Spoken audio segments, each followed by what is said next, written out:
Buenas tardes. En este caso vamos a hablar del ángulo sólido. El ángulo sólido podemos entenderlo como una extensión de la siguiente idea. Vamos a extender la noción de ángulo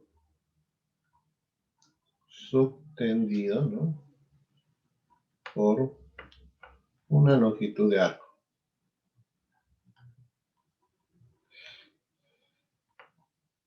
A las tres dimensiones, ¿no? Veamos, ¿no? En 2D, ¿qué cosa tenemos, no? En 2 dimensiones tenemos lo siguiente, ¿no? Vamos a ver, ¿no? Vamos a dibujar, por ejemplo, ¿no?, aquí 2 círculos, ¿no? Aquí tomaremos el centro y vamos a prolongar los radios. Muy bien.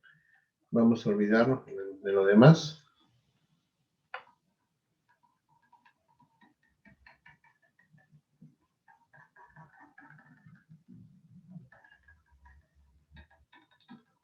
Y nos centraremos en estos arcos, ¿no?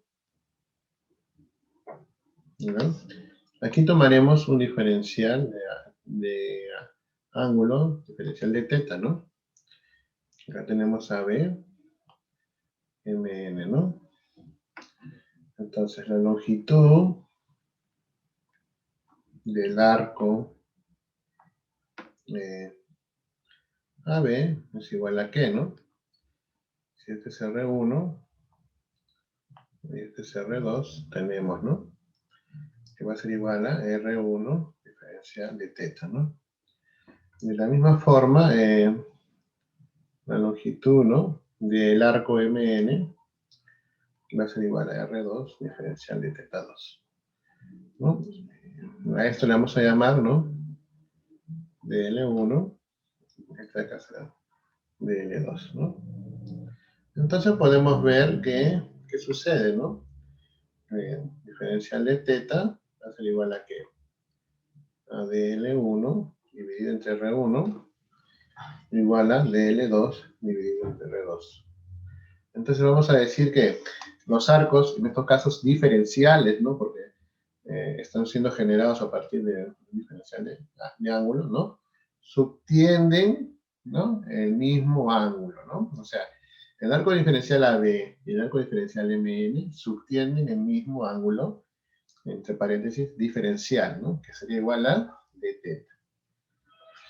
Estas expresiones obviamente son adimensionales, ¿no? O sea, longitud entre longitud, longitud entre longitud, ¿no? Sin embargo, ya sabemos pues que nosotros damos una unidad para el ángulo, ¿no? En este caso los radianes, ¿no? Muy bien. Nosotros vamos a extender esto que acabamos de hacer para el espacio tridimensional, ¿no? Entonces, ya no vamos a hablar de ángulo subtendido por una longitud de arco, sino vamos a hablar que en este caso sería el ángulo sólido subtendido por un elemento de superficie, ¿ya? Y así como aquí hemos analizado el caso diferencial, también analizaremos el caso de una superficie diferencial, ¿no? ¿Ya? Entonces, dado, por ejemplo, aquí un elemento diferencial de superficie de S, ¿no?, y un punto de referencia O, aquí también eso, ¿no?, lo que vamos a hacer nosotros es unir todos los puntos del contorno de este diferencial de superficie con el punto de referencia O, de tal forma que construimos un cono, ¿no?, un volumen cónico, ¿no? A continuación, vamos a, ¿qué cosa? Vamos a construir una superficie esférica, pero con la siguiente cualidad, ¿no?, de que su radio, ¿no?, el radio de esta superficie sea igual a la unidad, ¿no?, a la unidad de longitud que estemos utilizando, ¿no?, metros, centímetros, etcétera, ¿no? Y obviamente, pues, la intersección entre la superficie esférica y nuestro cono generado nos dará una área, ¿no? ¿Ok? Entonces, este es el área intersectada, ¿no? Y lo voy a escribir así, ¿no? Ahí, no nada más, ¿no? Entonces, el diferencial de ángulo sólido para este diferencial de superficie se define así, ¿no? ¿No? A nuestra área intersectada, ¿no?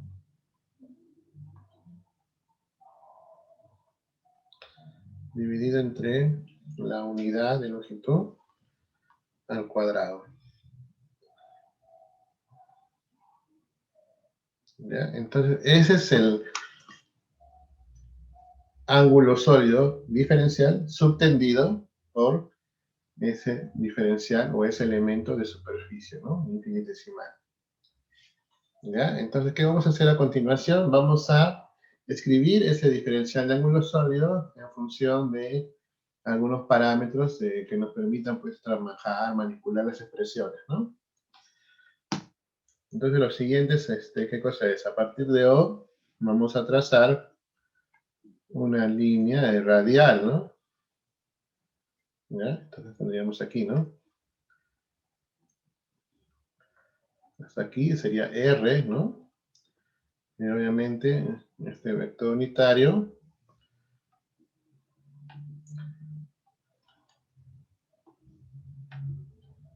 va a ser igual a ¿qué, no?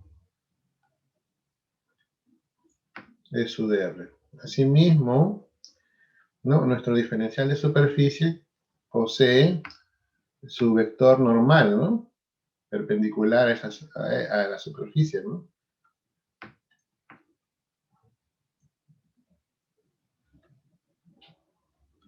Formando un ángulo teta, ¿no? El ángulo, ¿no? Entre n y eso de r le vamos a llamar teta. Muy bien. ¿Qué podemos hacer aquí? Lo que podemos hacer es trabajar, ¿no?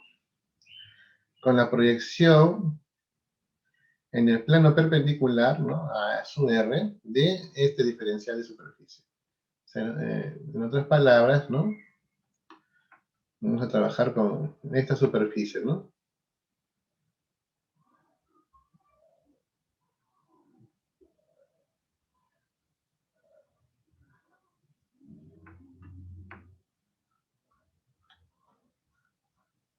¿Ya? Esa superficie, ¿no? Que está proyectada, ¿no? Ahora, en el plano perpendicular de su R, podría entenderse como sencillamente, ¿no? La intersección de la esfera de radio R, ¿no? Con el cono que ya habíamos definido antes, ¿no? Entonces, eso nos indica qué cosa? Que el ángulo sólido subtendido por esta área proyectada es igual a qué? Al diferencial de ángulo sólido, ¿no? O en otras palabras, al área eh, que está ahí marcada de nuestra esfera unitaria, ¿no? ¿Ya? Y vamos a aplicar pues proporcionalidad, ¿no? Como estamos hablando de áreas diferenciales, ¿no? Entonces obviamente pues estos son aproximadamente superficies planas, ¿no? Entonces podemos decir que, ¿no? Que el área intersectada sobre 1 de la unidad al cuadrado, ¿no? Esta relación, esta proporción, ¿no es cierto? Se va a mantener para este de aquí, ¿no? Que sería ds coseno de teta, ¿no? Este es el área proyectada, ¿no? En la superficie perpendicular sobre el radio al cuadrado, ¿no? Esto es la definición de diferencial de ángulo sólido, y esto lo podemos escribir de una forma más compacta, como qué cosa, ¿no? Como el diferencial de superficie, un producto escalar, ¿no? De sub de r sobre r cuadrado, ¿no? ¿Ya? Entonces, aquí tenemos la definición de diferencial de ángulo sólido para la superficie de S, ¿no?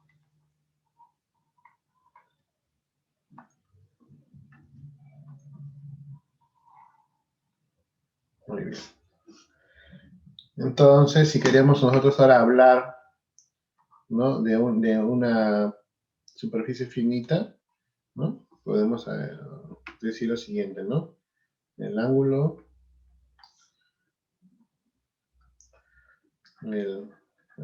sólido, ¿no?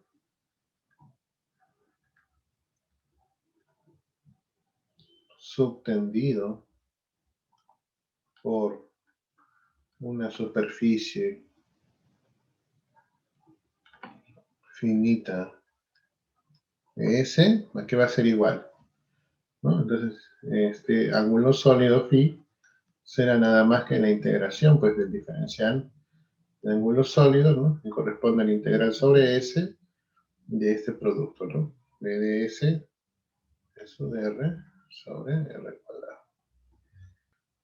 Entonces, imaginemos que tenemos, pues, un punto de referencia O, ¿no? Y una superficie arbitraria, ¿no? Que está encerrándolo, ¿no? Obviamente nosotros podemos también construir aquí nuestra esfera unitaria, ¿no? ¿Qué podemos ver, no? Por ejemplo, ¿no? Que sea el diferencial de área, ¿no?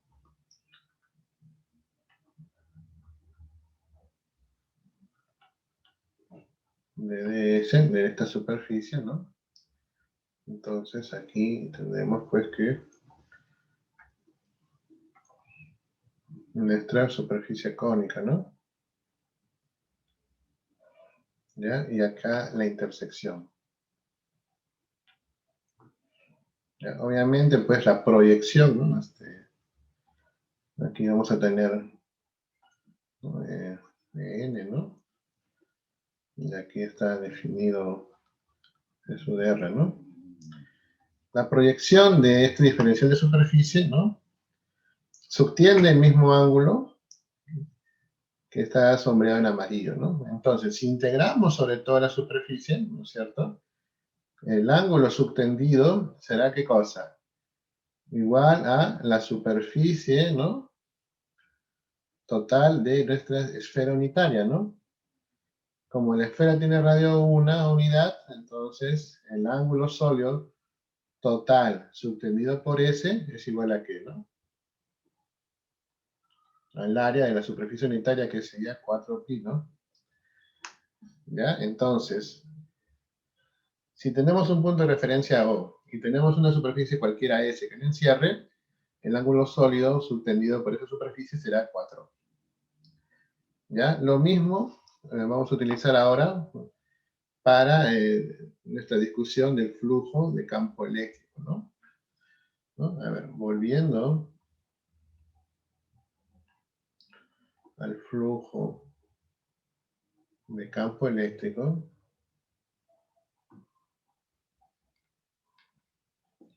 de la carga puntual que tenemos, ¿no? En este caso, una carga puntual Q, ¿no? Tenemos la carga puntual Q y la vamos a encerrar, ¿no? Entre dos superficies, ¿no? Arbitrarias, ¿no?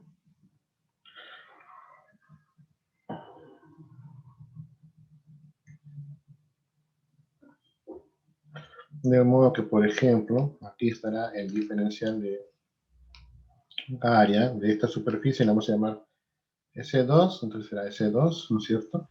Y por aquí tendríamos el diferencial de área de S1, ¿no?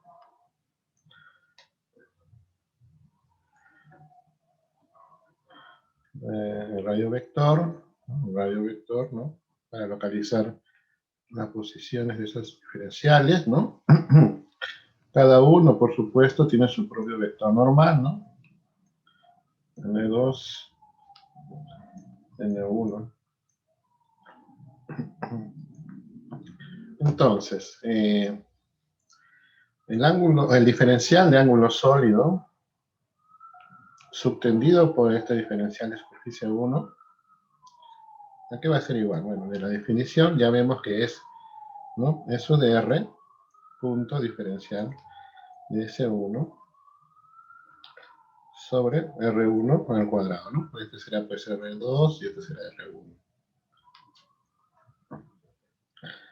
De la misma forma, el diferencial de ángulo sólido subtendido por el elemento diferencial de S2 será igual a ¿qué? E sub de R, ¿no? Diferencial de S2 sobre R2 al cuadrado. Ya que el punto de referencia es O, ¿no? Tenemos que en ambos casos es el mismo E sub de R, ¿no? Bien. Ahora, ¿cómo vamos a relacionar esto con el flujo? De la siguiente forma, ¿no? El flujo de campo eléctrico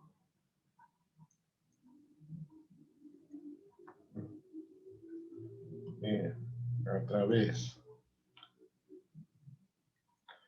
del diferencial de área 1, ¿a qué va a ser igual? Pues va a ser igual a esto, al flujo E1 igual a E punto de S1, ¿no? El campo en el punto donde está ubicado o localizado el diferencial, ¿qué cosa va a ser? Pues la carga puntual Q sobre 4pi epsilon 0, R1 al cuadrado, ¿no? E sub de R, este es el valor del campo eléctrico, lo vamos a multiplicar escalarmente por el diferencial de S1, ¿no? Esto nos da ¿qué cosa? Q sobre 4pi epsilon 0, R1, perdón, ya esto de aquí, ¿no? Diferencial de S1 punto E sub de R sobre R1 al cuadrado, que sería en este caso nuestro diferencial de ángulo sólido 1, ¿no? Análogamente, ¿no?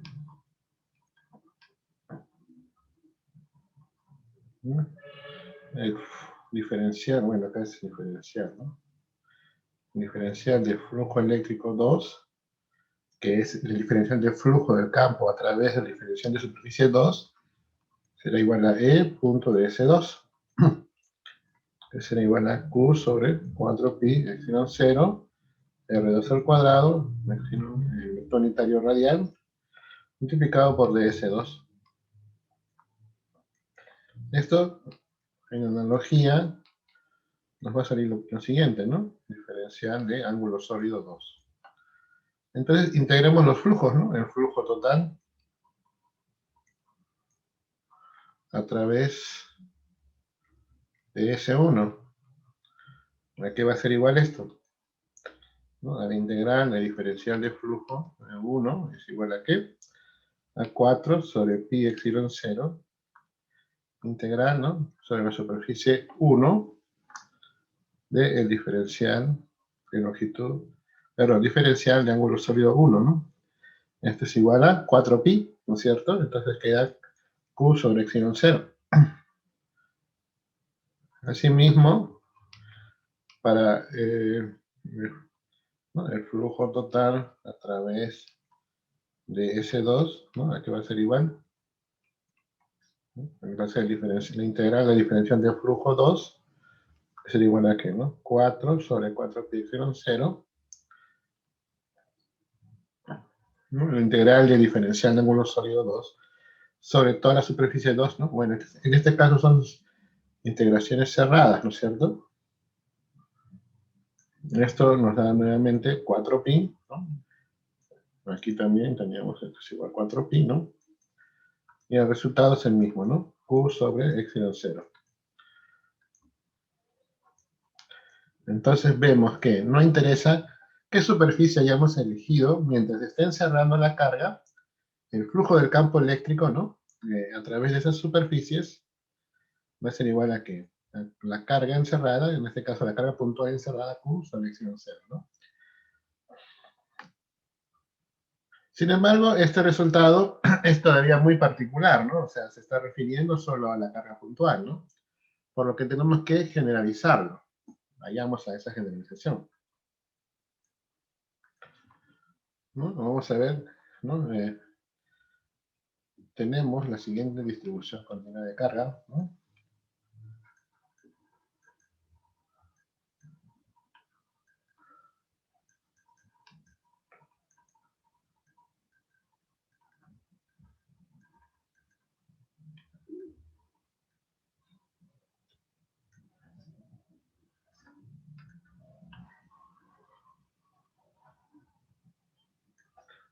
Vamos a elegir nuestro sistema coordenado.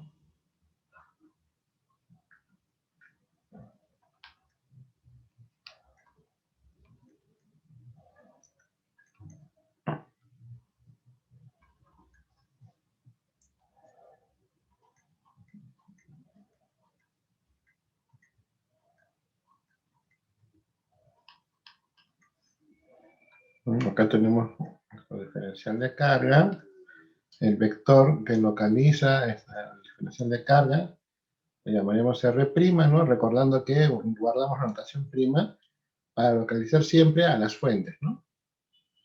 Y vamos a tener nuestra superficie gaussiana que encierra a toda la distribución de carga de esta forma, ¿no? ¿Ya? Esta es nuestra superficie gaussiana.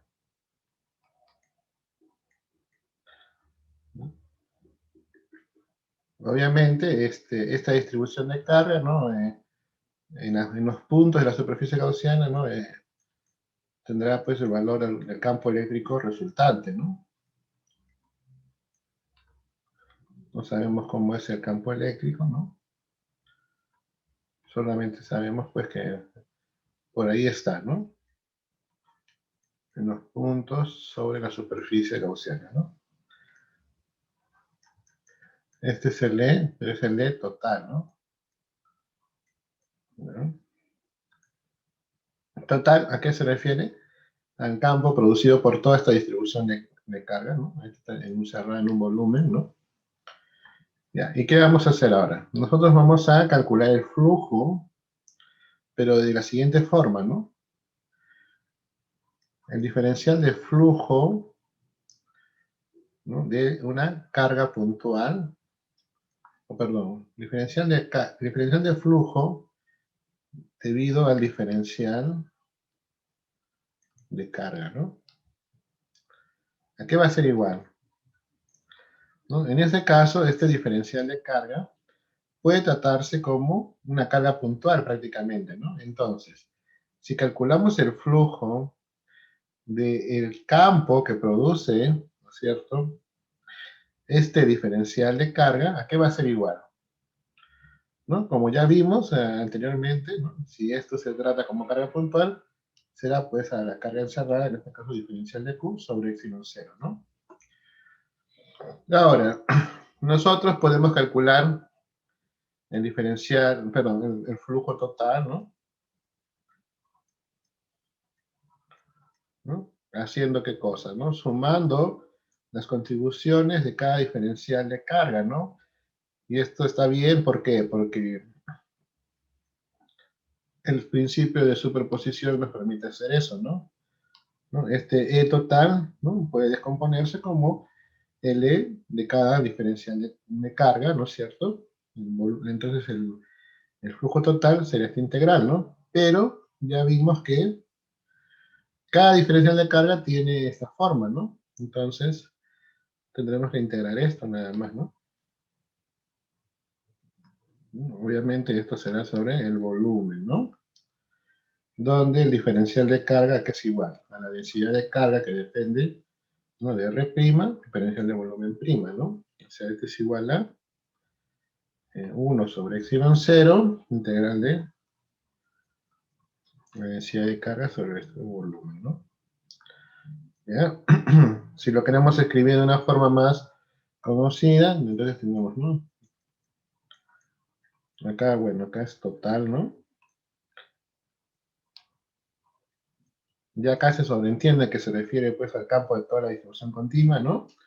Acá sobre la superficie gaussiana es igual a qué, ¿no?